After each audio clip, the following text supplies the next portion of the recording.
turned on. I got red lights everywhere, so we're ready to go. It's the red light district. Whoa, careful now.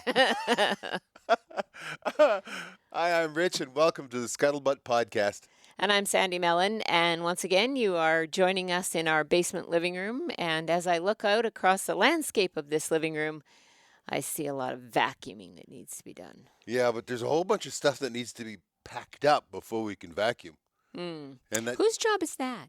well, mine. But part of it is that there's a whole bunch of guns out there and ammunition and all that, and that's all going to be packed up. But somebody I know is still shooting on the range practicing. Well, yes. One more night of practice, and then we got to pack everything up. Well, you have to clean everything. No, you don't have to clean it. I cleaned we yesterday. We just have to pack it. Yeah. And then we've got a new adventure that we're going to tell you about later. But I heard a rumor that, not only Big announcement. Well, no. Well, yes, but no, because I'm still on the vacuuming kick because I did hear a rumor once that somebody vacuums. Oh, get off it! It's true. Hey, it's I'm true. going to lose my man card. Nah. Look at this. Look at this guy. I Who's know. going to believe that this guy vacuums, huh? Yeah, well, Rugged. he does. I'm just there, telling wearing you, a fur ladies, hat. you should be envious of me because he does vacuum. Even does dishes, and he cooks. Get off it. I know. All I have to do is show up. Awesome. But we do, you're right, we have great news to share. Yeah, we are finally, we've had a lot of people requested it, and we've been working hard on it, but we are going to air on Pursuit Network in the United States. Yeah, starting the first week of July. I always like to say it's July 1st, but it really isn't. So, and it's not Independence Day down there either. So you can't celebrate. July 1st in Canada is Canada Day, so it's our Independence Day. And it's not July 4th because that's the U.S. Independence Day. It's this year, the first Saturday is July the 6th. Yep. And our time is 6:30 p.m. on Saturdays. Eastern time. Eastern time, and we're airing quarters 3 and 4. Yes. Just one airing a week, so be prepared to set your DVR. Is that the new term for VCR? What did I say? You said DVR. Well, digital video recorder. Okay. Proper terms, dear. Proper terms, yes. I know. Everybody we talk to, it's still, I taped it. I'm going to watch it later. Nobody's used tape. We all know what you mean. Yeah. It's all good. No judgments. No judgments at all. We're just very grateful when people watch. And if you want to watch us by taping us, you can do that. Or setting your DVR. Either way. Yeah, we're very excited. We've been dealing with the folks at Pursuit Channel, and they're very excited to have us down there. They feel that the show is going to be very well received. Yeah. I know that we're going to be able to be up to date. It's going to be the same stuff that we're airing right now in Canada, and we will start with episode 1 in that first week and go right through all 13 episodes in quarter 3 and then repeat in quarter 4. But that's going to keep it very up to date, where otherwise when we were going to Amazon Prime, there was a better part of a year's worth of There was a lag. delay. Yeah. So this is a great relationship, and it's been established because Pursuit Network in the U.S. bought into Wild TV in Canada, and so now it's known as Wild Pursuit in Canada, and that has allowed us to establish a really cool relationship with Pursuit, and they like what we're doing. So we hope that our U.S. viewers who haven't seen us on any of our other methods of watching us are able to watch us on Pursuit in the U.S. Well, that's one of the neat things about Pursuit in the U.S. is that it's usually on basic cable. Yes. So if you have cable, you have Pursuit. It's not a specialty channel, which is good. Because it makes us that much more accessible to the everyday common people just like us. Yes, we're everyday and common. Heavy uncommon. I'm common. Heavy uncommon. Yeah. I think that's what surprises a lot of people about who we are, is that we're just who you see on TV is who we are in our basic lives and when we're sitting in our basement living room or anywhere else. You know We what, are though? I mean, just, we talk about the relationship that we're building now with Pursuit Channel yeah, and the folks down there. So now we're dealing with the folks in Alabama, and God bless you. I guess some people have to live there. It's they talk about careful. they're talking about how hot it is and the humidity, and I'm thinking I'd die. Like literally, I'd Hmm. die. Well, I'd get arrested first because there's only so many clothes you can take off before you get That's arrested. true. Here we have to put on layers, even in the summer, because it's, even when there's green grass outside, it's mosquito season. Yeah. That's always fun. You get rid of the cold, you can take off a jacket for about 30 seconds, and then the mosquitoes are out. Well, it's very true because it literally usually it quits snowing the same day that the first mosquito Yeah, shows up. usually. And if it isn't mosquitoes, the other season that we're known for up here in the Great White North where we live is construction season. Yeah. So that's cool because there's paving going on the highway that's just at our gate for our property. So there's always, it's a very short season that doesn't have any frost or snow or anything like that. So One thing I want to talk about though is these folks in Alabama that we're dealing with, and they are so polite. They call you Miss yes. Sandy all the time. I don't know what they call me behind my back, but they call you Miss Sandy all Well, the it's time. good that they say that to my face. I love the miss part. It's all good. One fellow was talking about. I shot some promos for them and sent it off to them. This would have been in April. Mm, Yeah, first of April. It's still winter here. I mean, serious winter. yeah. I was on the ice. I'd cut a hole in the lake, and Ah, yes. People don't believe that. yeah. Yeah. And the one fellow talked to me. He says, "I can't believe." He says, "How cold it is there." And he says, "You don't even look like you got much clothes on." And I laughed. And he says, "What do you laugh about?" I said, "Well, if you look close, I don't have a toque on. You can see I'm sweating." He said, "What?" I said, "Yeah." I said, "My forehead's a little bit shiny. I'm sweating." he, he says, "I just lay down and die in the snow like that." I said, Well, "Oh, you that's do our have to be hardy. I will say that. yeah." Yeah. Yeah, it was pretty funny. And then another guy was talking about. He says, "Why is it so noisy when you walk?" I says, "Well, if you notice, it depends on the temperature of that Yes. day, and so the colder it is, the noisier the snow is. Like it Yeah. really, really loud, and noisy to walk." And we don't even notice it anymore.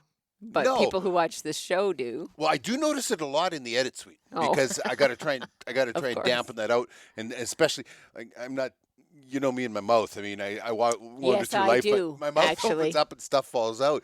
But of course, I'm never bright enough to not be walking and doing it. So you hear all this crunching, and then I got to try and separate my voice out of all that crunching. That sounds like fun. This the one fellow was asking me about the cold and all that. I says, well, and the first show you're going to see here, the first one that's going to run in July is snaring wolves. And I said actually, you can tell how cold it is because when I turn the animal over, he's so stiff he sounds like wood. Yeah. He brushes against the Yeah. snow and he just sounds just like wood, like literally that Yeah. hard. That's how cold it Oh, is. yeah. You know? It gets plenty cold. And we had a very cold winter this year. Oh, yeah. We've talked lots about that, and it's over and done with now. Oh, yeah. We've forgotten all about it until next year. It's just about But June, so but the we got good part. another week of summer left here. No. Well, we should at least wait till summer solstice, Yeah.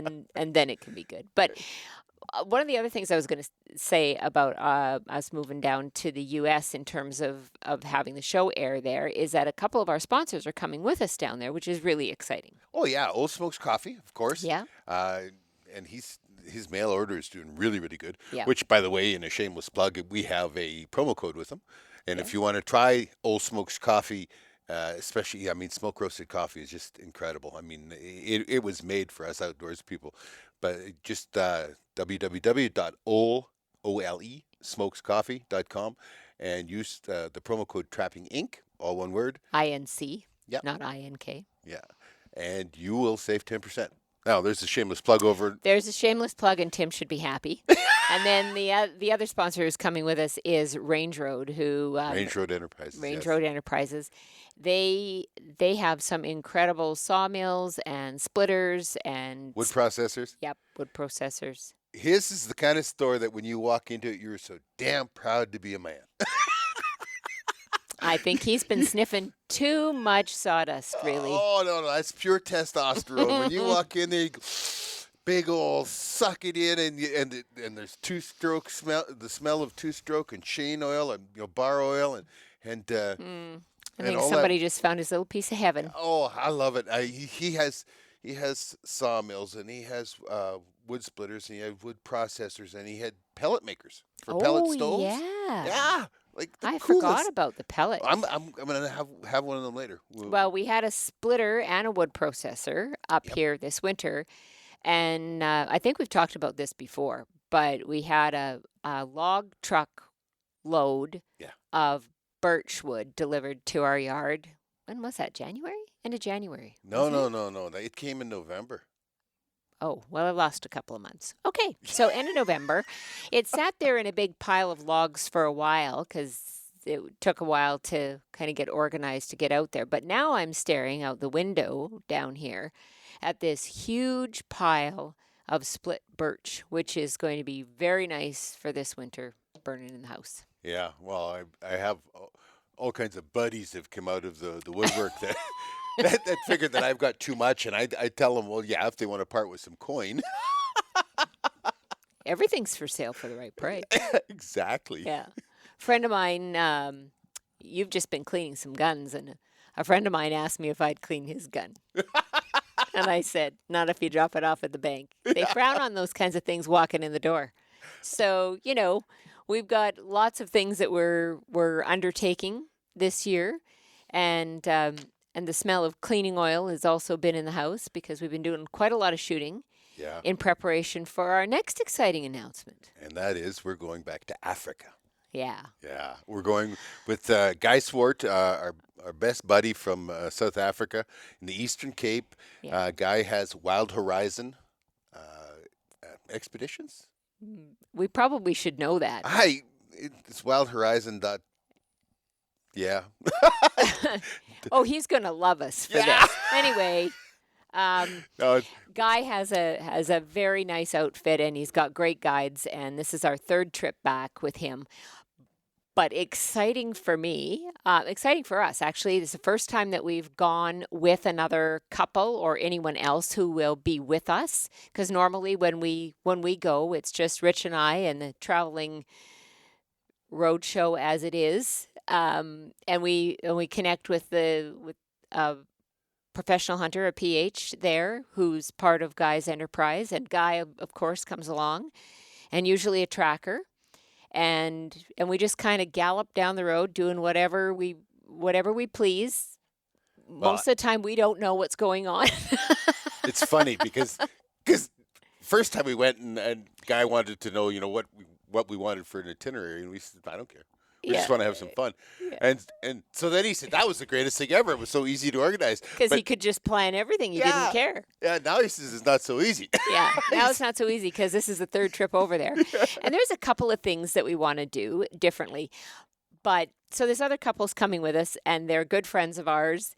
And they don't live in the same area as us any longer, but that's how we met them. They live out on the coast of British Columbia. And so they're meeting us there. And then, we're going to Zimbabwe first, to Victoria Falls, and some of the highest waterfalls in the world there. I'm going to have a little nap here while she carries on about this. After that, we get to go So hunting. fun. So listen, one of the things that I really wanted to do, and you guys have to look this up, it's called the Devil's Pool. It is in low water times. Unfortunately, we're not going to be there in low water times. But in low water times, you can get into this pool that's right on the edge of the falls, and you can swim over. Apparently, you have to be a good swimmer, so I don't think this is going to work. But you have to, you can swim over to and you can look right over the edge of the falls. I think that would just be so you can just much about fun. drown in a shower, and you want to go. It's like Well, I'd have a rope. I'd have a rope. So anyway, that's what we're doing first. And then we fly back to Johannesburg and we connect with Guy and his wife yes, and Guy's sister and her husband, along with our friends Terry and Anna. And the 8 of us apparently are jumping in a van and we're driving to Kruger National Park, where Guy's sister Liz is a game warden. Yeah. and apparently knows all the nooks and crannies to go to. And she has graciously agreed to be our bit of a tour guide. Well, And Guy does both the hunting safaris and the photo safaris, and yes, mostly the photo safaris are people from Holland and Denmark, those kind of places, but they don't have the history of hunting. yeah, He loves Canadians and Americans because we're hunters. yes, Uh, I do remember now his website is Wild Horizon. right. Okay, and you're gonna have to search Wild Horizon, not Wild Horizons, because there is Yeah, somebody that tried to yeah. piggyback So on him. without the S. Yeah, just Wild Horizon, And and then Guy Swart. If you Google Wild Horizon Guy Swart, you'll end up on his website. But he's he's been a friend of ours for about 8 or 9 years now. yep, He comes to Canada regularly. He's got a huge following of people. It's just one of the nicest areas to go to and completely safe. And that's the other thing that we should talk about in terms yeah, of South Africa, because there's always something that people find that says South Africa is a dangerous place to go. And and I would agree with you if you're going to hang out in Johannesburg or some of the other large cities. I remember specifically a few years ago when Guy was at the Edmonton Boat and Sportsman Show with us. He came over with a lady in tow, and he said he was a little exasperated. And he said, Sandy, would you please tell this lady, did you ever feel unsafe or threatened in any manner when you were in South Africa, when you visited us in South Africa? And I said, absolutely not. Immediately, there's just no thought involved. And she said, but there's all this stuff in the news about South Africa. And I said, okay, but this year, Edmonton is the murder capital of Canada, and you still came to Edmonton to come to the Sportsman Show. So that kind of put it in a way that she could understand that, if you go to bad areas in any city, you're probably going to run into some trouble. But when you're with people who know where to go yeah, and where not to go, and are very well versed in the languages spoken in South Africa, because there are many dialects that are spoken in South Africa. And huge, like yeah, 41 official languages. yeah. So these guys speak, I don't know, 5 or 6 different languages, the most common languages, but there's never any there's never any issues, and so we're No, really we're really glad that we're it's going all again with it. them. Once again, it's all in how you spin stuff, right? Yeah. It's not about the news; it's about the narrative. There was just a poll released: the 25 most dangerous towns and cities in Canada. 23 of them are in Alberta. Oh, Yeah, hooray! the one we live outside of, Grand Prairie, was number Yeah. 7. Oh, good. Yeah, But I go to Grand Prairie every day to work. So there you exactly. go. There's not It, much to be threatened with there. But no, we always have a really nice time with Guy. we have to tell now. This is not being rude, but we have to tell our favorite mistaken language Oh story. yes. So the last time we were there, we were up in the Kalahari Desert, which just on the fringe, because the desert part of it where there's no vegetation at all is more in Namibia than it is in South Africa. But we were on the fringe of it, where there's still a little bit of vegetation, and we were staying on this property where they have a camp set up, and there's 2 stories here that are fun. One is about language, the other one's about how you don't leave a Canadian in charge of fire. So we'll talk about the language one first. So we went I we forgot about that. we went to the farmhouse, and there was a small native man there. I think it was probably a Bushman. Yeah, probably. And he spoke rapidly at us, and we didn't understand a word because he speaks Closser, and Closser is a Series of clicks. yeah. It's Basically, there's a lot of. and try as we might, um, there there's a big miss between the English language and Closser. However, um, so it was Clint that was with us. Yeah, he was a PH. And one of the things we got talking about, because I mean, we always hear about apartheid and how badly blacks are treated Or were treated. or were, yeah, during apartheid. And I said, we haven't seen any of this. I mean, we're Canadians. We're we're nosy. Far removed. Oh, we're nosy people, So anything that's what's on my mind because I ask you That's a a question. nosy guy right there. Hey, Questions, questions, what questions. kind of vine is that? Yeah. Yeah. What kind of tree is that? So whatever's on my mind, I asked the question. I said, I don't see this. I said, as far as I can see, all the trackers and all that. I said they're highly prized, and they do most of the Yes. farmers, ranchers, and all that. They pay over there. Education isn't free. Not even kindergarten or grade one or whatever. And so they pay to send all of their help, their trackers kids and all that to school, and they're Yeah. talking like $5,000, $6,000, $7,000 a month per child. African dollars. Yeah, African rand, but still, I mean, it's dollars Yeah, to them. it is. Yeah. It's no different than a dollar is to us here in Canada. And I said, I don't see where they're badly treated. What am I missing? He says, well, they're very, very important in the hunting world. And he says, and it gives a lot of them a job that they wouldn't normally have. And then he says, well, what are you talking about? And he says, well, the houseboy, that's what this one little fellow was. He did everything he was roustabout and that Yeah. at the camp and in and out of the house and did all of that stuff. He said the houseboy here. He said he stutters so bad that he couldn't have a job anywhere else. Well, Sandy and I looked at one another. We burst out laughing, and I think it was the first time Clint thought we were rude. Yeah. Yeah, because the look on his face was like, "Wow, I never expected that from you two," and it wasn't that at all. It's just that the language is so lost on Yes. us that we had no idea that he stuttered because we didn't understand the language in any manner. No, and I mean it's a series of clicking and clicks and sounds like that. So we explained it to him, and then he laughed along with us. Then he laughed along But with for a us. minute there, I was we both, and it's bad. I mean, I burst out laughing at most inappropriate times, but you burst out laughing too. So I was justified. Yes. And at this house, so this was it was a cool thing that happened. They had as a house pet a meerkat. Oh yeah. And the meerkat loved Richard. First time loved him. anything with fur has loved me because most everything with fur And knows just what I think of them. The cutest little thing. It was a little female meerkat, and got some pictures of her that maybe we'll post those up on Facebook. But she loved him, and she laid across his forearm and wrapped her little legs around and just chittered away at him Yeah. and talked away. Purred. And he tried to hand her to me, and she was having none of it. So she wanted to get down. So I put her down, but the door was open. And she scampered out the door, and I was terrified that we'd lost yeah. this house pet, right? Yeah. So she runs outside, and she flips over a rock. She finds a bug under it. She picks it up, and she brings it to Richard. It was a prize, a gift for him. And we didn't get 1 second of it on film because those two Canadian were just too agog about everything that was happening. We just stood there with our mouths hanging open and go, wow, this is cool. I was just so happy that it wasn't a scorpion.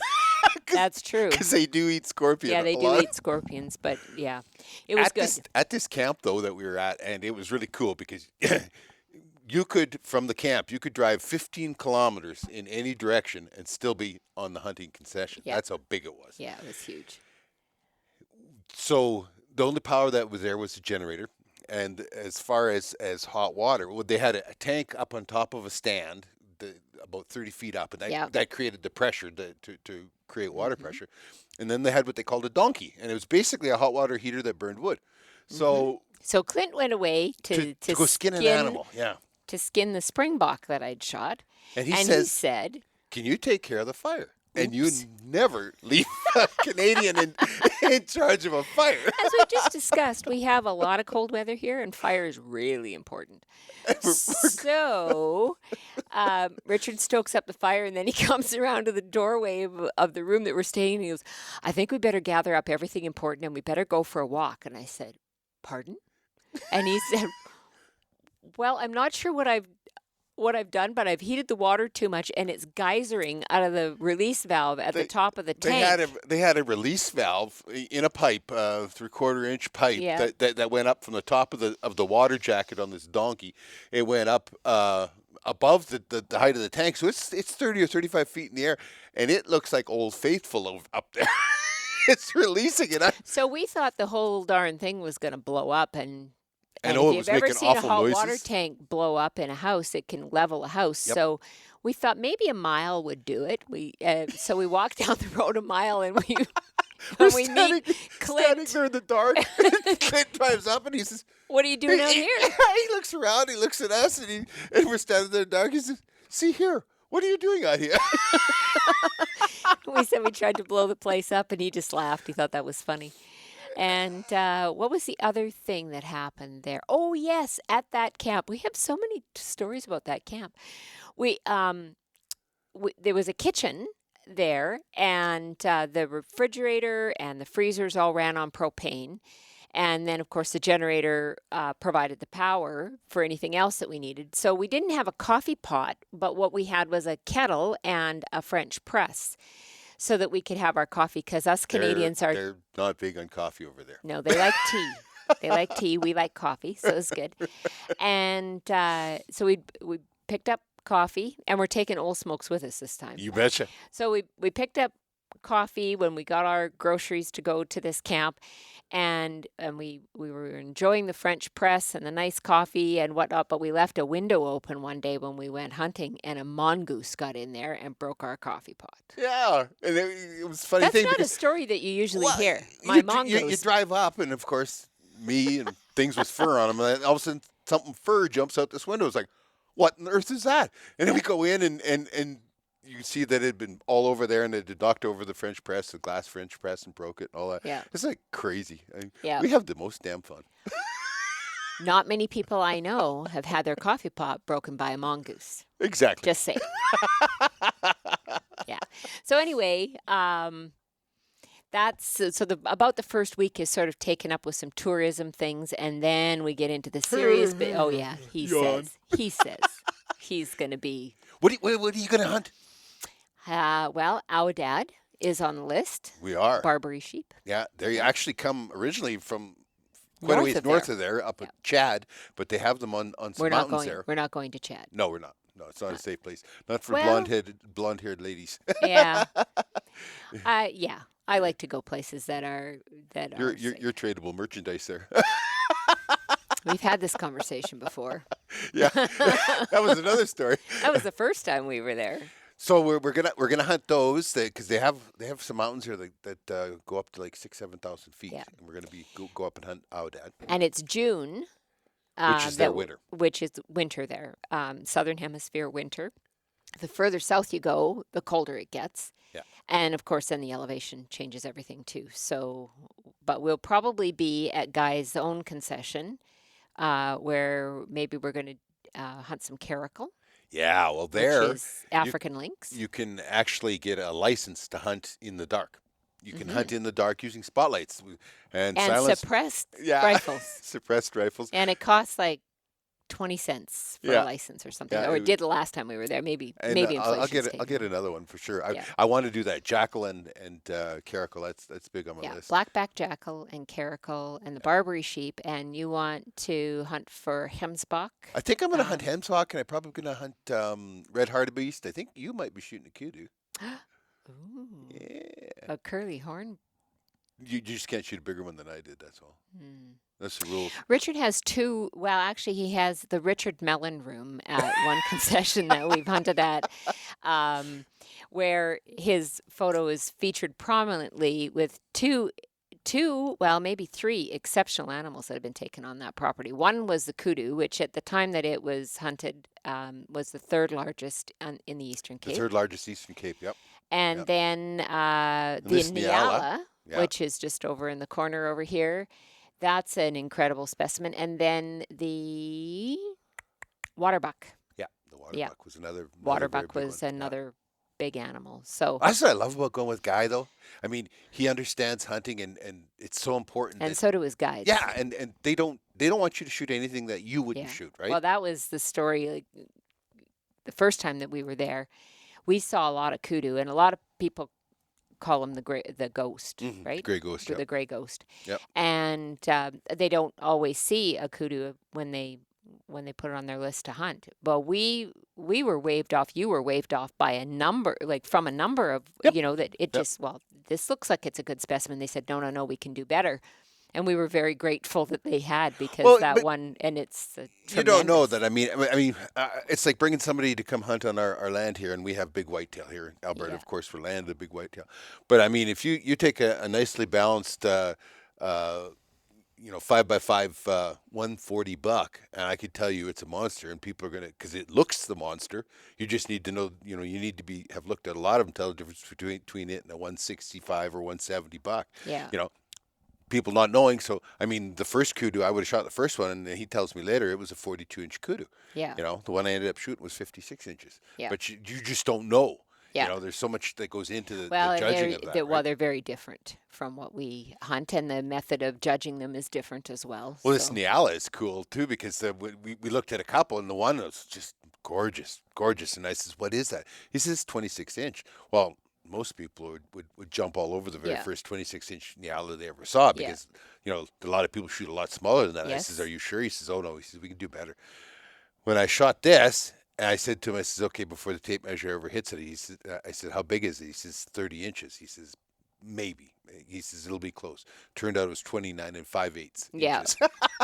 Didn't Like, miss by much. These people have a remarkable ability. Yeah. Although they're a little bit worried about the Aoudad, because it's not something they hunt. Yeah. And so he's counting on me to have be able to figure out how to judge Aoudad. So I got a hold of some friends that are down in Texas. well, they hunt in West Texas. They're actually in New Mexico, Ah, okay. Las Cruces. Okay. Yeah, and they've killed a lot of really good Aoudad down there. So they've sent me pictures. I think I got it figured. Good. Good. Anyway, Either we'll have way, a we're going pile to of fun. have a pile of fun, and we're going to see some new country. We're going to see some of the same country. Lots of times we bring the rain when we go there. Africa is so big. People don't understand. How many countries are in Africa? There are 54 countries 54 in the countries. continent of Africa. yeah. So when people say Africa, it could be anywhere from the top, like up to Egypt, Yeah. all the way down to South Africa, which is the tip. And we have hunted now all of South Africa up to Namibia and Botswana and that kind of stuff. That's talking about like covering, 6 or 7 of or more of the big Western states.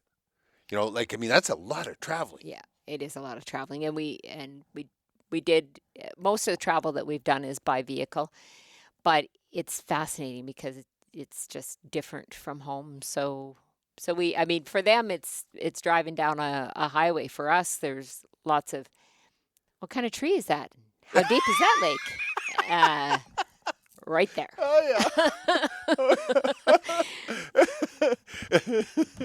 But that's the great thing. I mean, as we've hunted with people all over the world now, we Yeah. like to get immersed right into the culture. Yeah. So go live with them. Yeah. Like I don't want to be dropped into A luxury hotel with a no, swimming I don't pool? want that. Like, I mean, we've done that, especially when, Yes, when we we have. went deep sea fishing. Yeah. You get dropped off, and it's like you could be anywhere in North America, and it's no different. You don't know. Well, it's certainly comfortable and quite luxurious and all the rest, but we've always said that we prefer cold food, warm beer, and good hunting. Absolutely.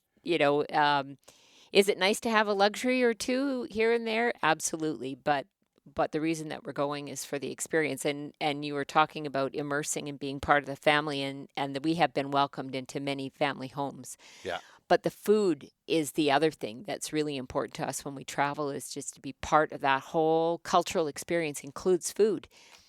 And it's always 3 meats on the menu. In South Africa, And we're yeah. kind of meatitarians, so we like that. Well, and I mean, Alberta beef is world renowned, and Yeah. we're justifiably proud of it. But we won't eat beef for a month. We'll be gone. No, But we'll we'll eat just about anything We'll else. eat blue wildebeest tenderloin stuffed with Feta cheese, feta wrapped cheese in over the barbecue, the braai. grape leaves. Yeah. Oh, so good. And So good. They have like there's over 40 species, indigenous species of big game in South Africa alone. So I mean, Yeah. there is so many different things on the On the menu. menu. Yeah. Sausage and They do a lot of bacon. sausages. Yeah. One thing I noticed about their sausages too, one of the spices they really like is nutmeg, Yes, they and do. that sounds kind of repulsive in a sausage until you eat it. Yeah. It's absolutely delicious. And Oh yeah, then what is the dried biltong. biltong? Yeah, Yeah. yeah. Kudu biltong. Oh, Everything's kudu biltong. yeah. That's kind of a joke because it's the most popular meat, and so whether it was road hog or whatever, it's always Yeah. called kudu. Yeah. But Exactly. it's just a dried meat, so it's kind of like our jerky, except it's not salted or anything. Yeah, and It's it's not as moist in most cases. it's it's more much more dehydrated. it's paper thin. Yeah. It's paper thin, and smoked. Yeah. So good. It is. So good. You start Yeah. eating it and you just can't quit. Yeah, I know. And we end up stopping along the way and stocking up on bags of biltong. And That and we have to go to Steers. That's like almost the first stop. It's like a Burger King but better. Really true good stuff. burgers. True Yeah. stuff. Yeah, I enjoyed that, and every gas station has those meat pies. Oh yes, that's good too. Yeah, they are. God knows how much salt's in them. That's part of what makes them taste so good. We just we just turn off that filter when we go away. How much salt is in this? We don't care. Yeah. And the really great thing is the friends that we're going with. She is a wine connoisseur. I'm not going to call her a wino because that might insult her. But I'm going to be a wino. So we've already made a pact that the boys can sit around and, do what they do. And her and I are going to sit out under the stars. Get We plowed. might be, well, enjoy our wine anyway. So we'll have lots of really cool things to show people and please watch for updates on Facebook because we'll be posting quite a bit. Yep.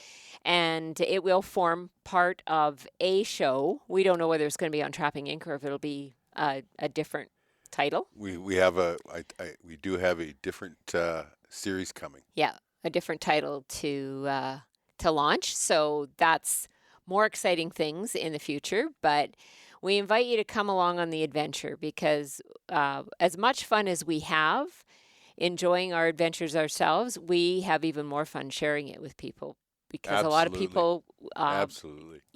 for a number of different reasons, can't get there on their own, and so we really enjoy bringing those things right into your living room. We have lots of folks come up to us and say it's like being there, and Hmm. that is mind-boggling praise. I mean it is. it makes you feel pretty special. It does make you feel pretty special, and we're just really quite humbled and grateful that we get to, we find ourselves on these adventures that are just really out of this world opportunities. Yeah. So, Yeah. Well, let's wrap it up because we're not packed either, by the way. we got packing. 4 days Somebody to go. said We at got work, packing. yeah, 4 sleeps. Somebody at work said, "Are you packed?" And I said, "Are you kidding? This is what happens when I pack. I pack, and then he comes along and goes, 'Hey, did you remember?' And I go, 'I don't know.' So then I unpack, and I find that, oh yes, I did pack that. So then I pack it again, and then could be hours, could be a couple days. Did you remember this? And I unpack it again. So now I just have little piles of everything all over the spare bed in the spare bedroom, and That's kind of what my laundry day looks like. it does actually. He has a magic sock drawer. Yeah, fills all on its own. I don't have to do anything. There's always clean socks in it. He leaves them on the bathroom floor, and guess what? They end up back in a drawer somewhere. They're well trained. They are. Here, somebody is. Tell these folks how much fun we've had. We have had a pile of fun bringing this to you, and we really are grateful that you watch and that you listen. And we look forward to bringing you the next chapter of our excellent adventures. Well, Rich and Sands excellent adventures. we'll probably get caught for the copyright on that one. Disregard. We will try and keep you updated from Africa. We don't always have much for coverage. There's no way we're going to upload any video, but we will get pictures up. And thank goodness we can go away and leave the house in the care of our fabulous children who dive right in and when mom and dad go away, they go, "Hey, sign me up. We'll come and live out in the country for a while." The fridge and the freezer will be empty. Yeah, and the pantry. well, that's okay. Small price to pay. Small price to pay. Anyway, thank you very much for being here. Thanks for listening. Maybe we'll see you down the line.